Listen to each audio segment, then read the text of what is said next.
నమ్ముకొని సార్వత్రిక ఎన్నికల్లో తన వెంట నడిచి పార్టీ కోసం కష్టపడిన ప్రతి కార్యకర్తకు అండగా ఉంటానని రాష్ట్ర పట్టణ పురపాలక శాఖ మంత్రి డాక్టర్ పొంగూరు నారాయణ తెలిపారు. సొంత నిధుల నుంచి కార్యకర్తలకు ఏటా 10 కోట్ల లెక్కన 5 సంవత్సరాలకు 50 కోట్లు ప్రకటించిన విషయం తెలిసిందే. అందులో భాగంగా కార్యకర్తల సంక్షేమ నిధి నుంచి బుధవారం 175 మంది 45 లక్షల రూపాయల చెక్కులను మంత్రి నారాయణ సతీమణి రమాదేవితో కలిసి గోమతి నగర్ క్యాంపు కార్యాలయంలో అందజేశారు. ఈ సందర్భంగా మంత్రి నారాయణ మీడియాతో మాట్లాడారు. పొట్టేటి కార్తిక్ గారు 7th నెలలు కోబిఎల్సీలు ఎవరైనా వచ్చుంటే స్టేజ్ మీదకి రావాల్సిందిగా కోరుతున్నాము.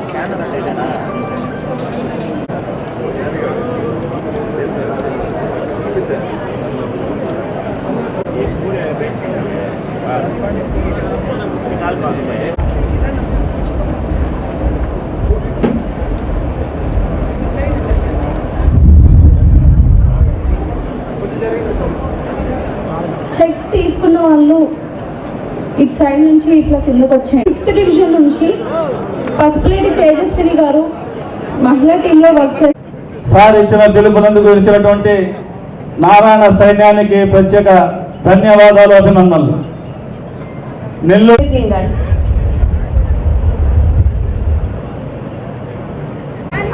కానీ అవన్నీ వాస్తవాలు.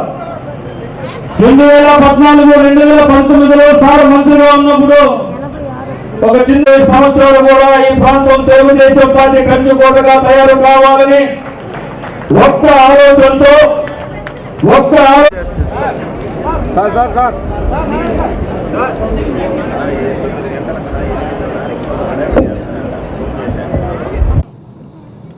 175 మందికి యాక్చువల్గా ఇవాళ ఎవరైతే మనకు రిక్వెస్ట్ పెట్టుకున్నారో వాళ్ళకి ఒక 25,000 లెక్క ఇస్తున్నాం. ఒకటి మనం ప్రభుత్వం తరఫున చేసేది వేరు, ఇండివిజువల్గా చేసేది వేరు. మ్యాక్సిమం యాక్చువల్గా మా యొక్క పిల్లలు వాళ్ళ యొక్క దీని నుంచి నేను చేస్తున్నాను. అంటే నెల్లూరులో మనం చేసే మేజర్ డెవలప్మెంట్స్ పార్ట్లు అయిపోతున్నాయి, స్కూల్స్ కూడా చేస్తున్నాం, రోడ్లు కూడా ఎండ్ టు ఎండ్ రోడ్స్ వేస్తున్నారు. అంటే రోడ్డు ఈ ఎండ్ నుంచి ఆ ఎండ్కి పూర్తిగా వేసేసి అన్నీ స్వీపింగ్ మిషన్లు పెడుతున్నాం. 28 స్వీపింగ్ మిషన్లు కొన్నాం. ఇట్లా మనం 1 by 1 చేస్తూ వస్తున్నాం.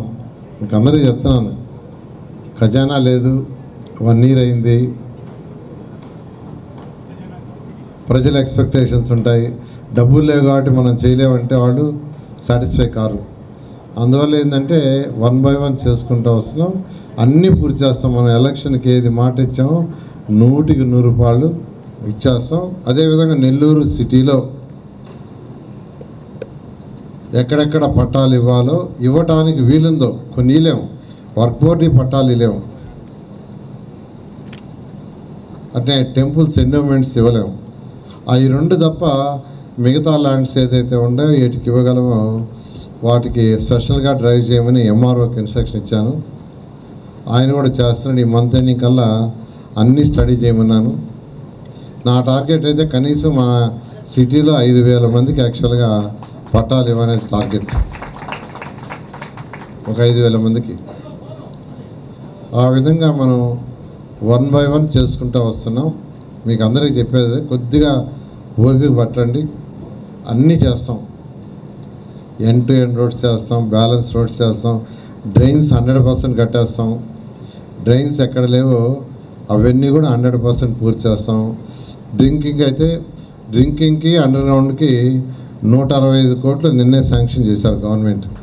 హట్కో లోన్లో తీసుకోవడానికి నిన్న సైన్ చేశారు. ఆ హట్కో లోన్ కూడా వస్తుంది.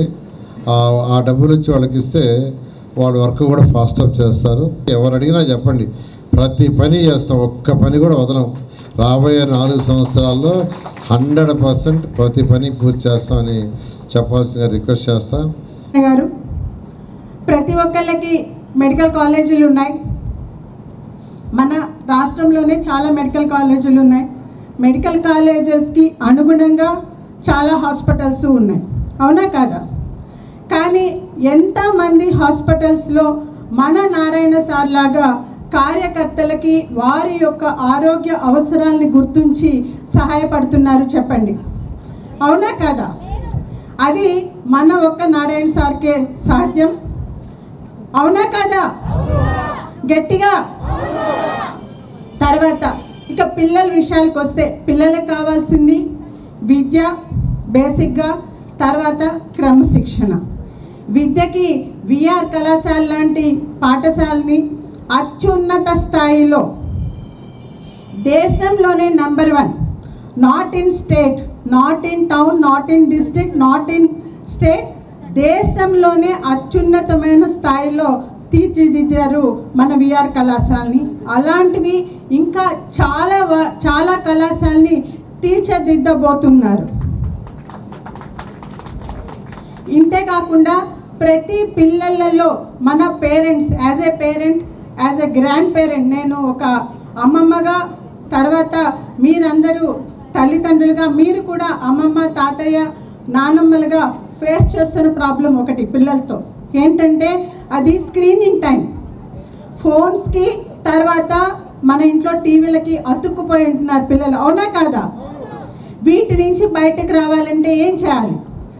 అందుకనే పార్కులు అనే దాంట్లో పిల్లలకి కావాల్సిన ఆడుకునేవన్నీ కనుక ఇస్తే కనీసం కొంత టైం పార్కుకు వచ్చేస్తారు, వాళ్ళు అందులో ఆడుతారు, గెంతుతారు, ఎగురుతారు, ఆడుకుంటారు.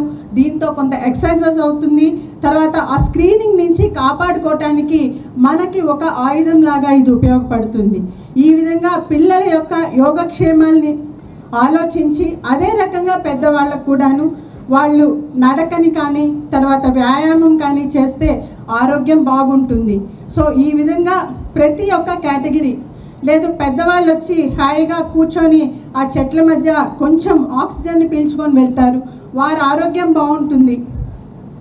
ఈ రకంగా అన్ని రకాలుగా పిల్లల నుంచి పెద్దవాళ్ళ వరకు వాళ్ళకి ఏమేమి అవసరాలు ఉన్నాయి, ఏమేమి కావాలి అని ఆలోచించి ప్రతి అడుగు ఎంతో జాగ్రత్తగా ఎంతో ఆలోచించి ముందుకు వేస్తున్నారు.